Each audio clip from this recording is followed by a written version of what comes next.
E nestas voltas eu vou, cantando a canção tão feliz que diz: ai lili, ai lô. Por isso é que sempre contente estou. Ai lili, ai lô. É uma mensagem bem clara, né? Quando a gente recebe uma cegonha difícil, a gente tem que se armar, né? Tem que se armar no sentido de buscar recursos, né? Que foi o que a cegonha fez, né? Porque é necessário a vida, todos aqueles bichinhos difíceis, né, que ela recebeu e trouxe, eram necessários à vida, necessários à natureza, né? Mas, para cumprir a sua missão, ela buscou meios, né, de executar. Então, isso também é muito importante quando nós nos deparamos com crianças difíceis. Tá?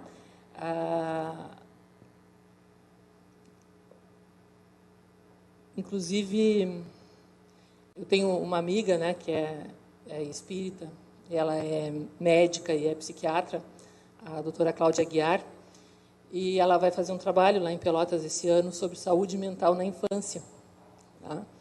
Porque ela tem um filho autista, e daí vem o nosso relacionamento já de longos anos, né, em função dos nossos Rafaéis, tá? O filho dela é Rafael, e o nosso primeiro atendido também se chama Rafael.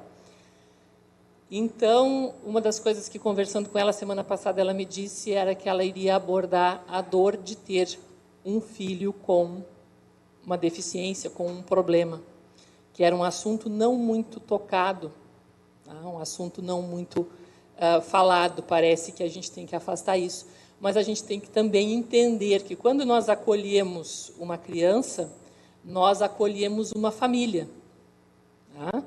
Essa família necessariamente não é pai e mãe, mas é a família que cerca aquela criança, sejam avós, tios, tá? As pessoas que cuidam daquela criança são a família dela. E eles trazem também, né, o seu quinhão de problemas, o seu quinhão de doenças, de sofrimento causado por se enfrentar uma prova, se enfrentar uma situação espiritual em que não é aquele sonho do bebê Johnsons. Todos nós, as pessoas em geral, quando vivenciam uma gestação, têm o desejo de ter um filho saudável, de ter um filho perfeito, de ter um filho capaz. No entanto, não tem sido assim para muitas e muitas e muitas famílias. Tem sido, principalmente a questão do autismo, um problema que a cada dia aumenta mais. Quando nós começamos a trabalhar com o autismo, recebemos o nosso primeiro atendido na sociedade, fazem 15 para 16 anos isso, era totalmente desconhecido o assunto.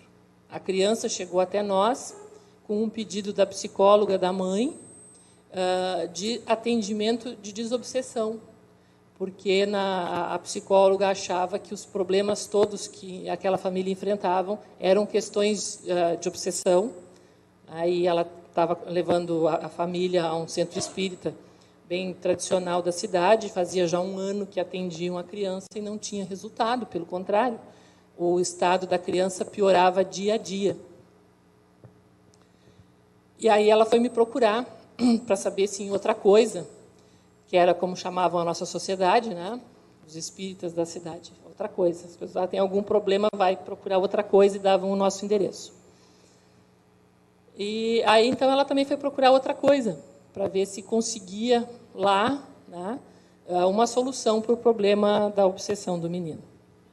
Eu ouvi a história, que é bem longa, não vou contar, ela tem vários vídeos aí, já contei isso. E no atendimento nós não percebemos nada, até porque o menino foi levado adormecido. E aí foi para a nossa reunião mediúnica, fizemos a evocação, e para nossa surpresa foi o mentor espiritual Georges quem deu o diagnóstico do menino. E disse que ele não tinha um problema espiritual externo, ele tinha um problema do espírito dele, próprio dele. Ele era autista. Confesso para vocês que até então tudo que eu sabia sobre autismo era o filme que eu havia assistido na minha adolescência, Meu Filho, Meu Mundo, que, olha, vocês podem ver que isso é velho. Eu tinha uma sombra assim da lembrança daquele filme de uma criança se embalando de um lado para o outro. Era tudo que eu tinha na minha memória com relação ao termo autismo. E não conseguia, assim, desse pouco, lembrar com o que havia me sido relatado do comportamento da criança, associar com o pouco que eu sabia, que era praticamente nada. Mas ele disse, ele é autista e eu me proponho a tratá-lo se houver um compromisso do grupo, né, de acolhê-lo, de seguir as instruções, seguir as orientações, e da família em trazê-lo, e meu pessoal de fazer esse trabalho com ele. Porque muitas pessoas não entenderam esse trabalho. Foi o trabalho mediúnico mais estranho que eu fiz em toda a minha vida até o momento. Porque, como eu falei para vocês, eu tenho vidência, e para mim conversar com os espíritos é como conversar, né, com qualquer pessoa. Então eu via o Georges, ele me dava as instruções de como trabalhar com o menino, e eu reproduzia isso. Então eu estava sempre acompanhada dele, atendendo o menino. E a instrução do passe magnético também foi passada por ele. Nós vamos atender, alguém vai aplicar o passe nele, as instruções, o procedimento do passe é esse, e, enquanto isso, eu vou trabalhar com ele, né?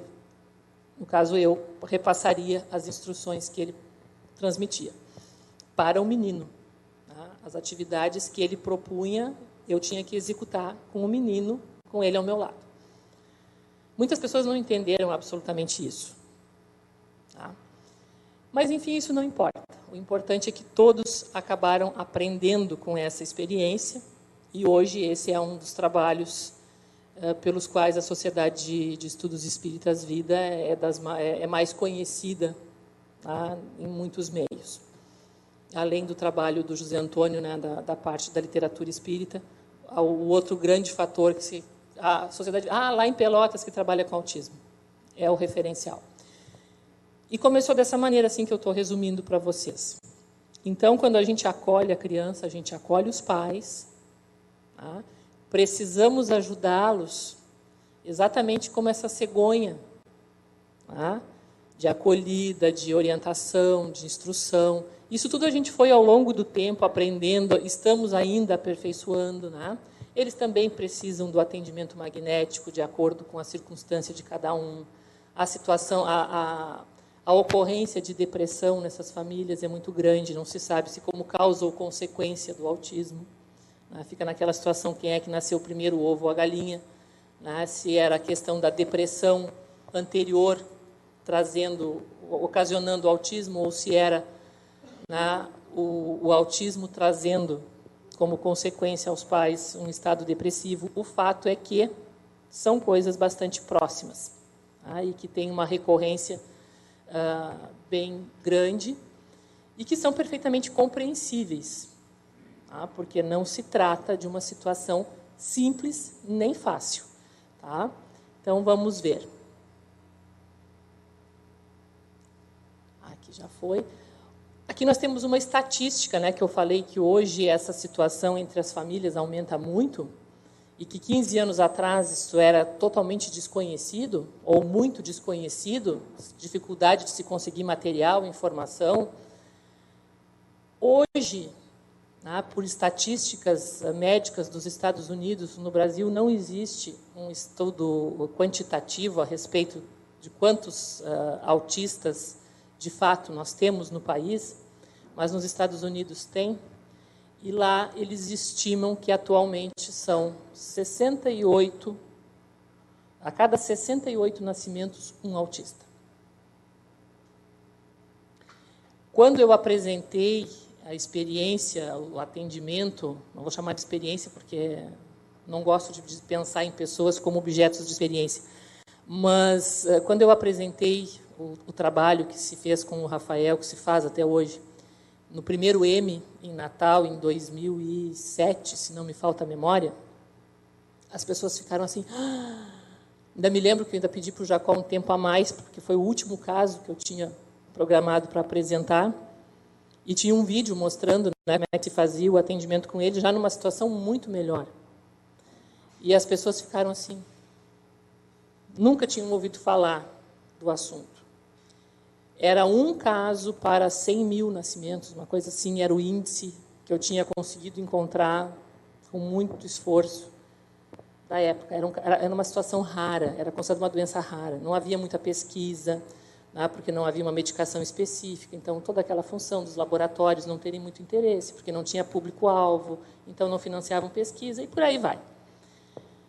Mas hoje a situação está drasticamente mudada, violentamente mudada, eu diria, porque em 15 anos, se sair de um estado de que era uma coisa rara e desconhecida, para se chegar a esse índice de 1 a cada 68, e eu conversei com uma pessoa o ano passado, nos Estados Unidos, e ele me disse, não, esse índice, na verdade, está para ser atualizado para 1 por 48, se não me falta a memória. Mas ainda não foi. Mas conversei com um médico lá, e ele me disse, não, esse índice até está para ser atualizado. Eu disse, bem, é altamente preocupante. É preocupante pelo estado de se ter um tal nível de comprometimento na infância, é preocupante pela questão social dessas famílias e é preocupante com o futuro da nossa sociedade. Porque, dentre essas crianças, um grande número é absolutamente incapaz para a vida cotidiana. É um estado de dependência praticamente absoluto, ou seja, não terão condições de manter-se minimamente sozinhos. Alguns não falam, adultos, não são capazes de amarrar os sapatos. É desse nível de situação que se fala. De utilizar o banheiro, é esse nível de dependência. Então, a dependência econômica é, obviamente, a consequência. E uma população, vamos fazer essa ideia, nós não precisamos gastar muito da nossa mente para visualizar a questão do que será daqui 15 anos, ou 18 anos, quando seria o período deles entrarem numa faixa ativa da sociedade.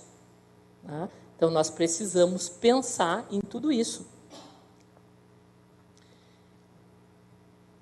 Bom, um breve histórico, deixo aqui para quem quiser copiar depois, mas assim, em termos de conhecimento, de pesquisa, de diagnóstico, isso é bastante recente. 1940 foi feito o diagnóstico oficial, foi feito por o Léo Kanner, um médico que ele estudou 11 casos para estabelecer os sintomas e o diagnóstico do autismo. Depois a gente teve na década de 50 e 60, muito prevalente, mesmo sendo uma situação rara, a ideia de que a causa do autismo seria um estado de frieza emocional por parte da família, a chamada mãe geladeira. Depois disso, essa ideia foi sendo descartada. Passou-se em 1960 a entender isso como um transtorno cerebral, mais voltado à área da neurologia. E em 78 foi proposta uma definição que se baseava na análise de 4 critérios, em que teria que haver, pelo menos, aqui é o primeiro, atraso e desvios sociais, não só como função do retardo mental, o problema de comunicação, que ainda que já era visto anteriormente, também não só em função do retardo mental, o comportamentos incomuns, movimentos estereotipados, maneirismos, e que isso se iniciaria em torno dos 30 meses de idade. Tá? Isso era o que prevalecia no período de 78. Né? Em 80, isso passou a ser integrado como transtorno invasivo do desenvolvimento da infância. Tá? E se entendia que se escolheu o termo, né, os TIDs, para refletir o fato de que múltiplas áreas de funcionamento eram afetadas no autismo e nas condições relacionadas à criança. O seu desenvolvimento era altamente perturbado. E nestas voltas eu vou, cantando a canção tão feliz que diz: ai, lili, ai, lili, ai, lo.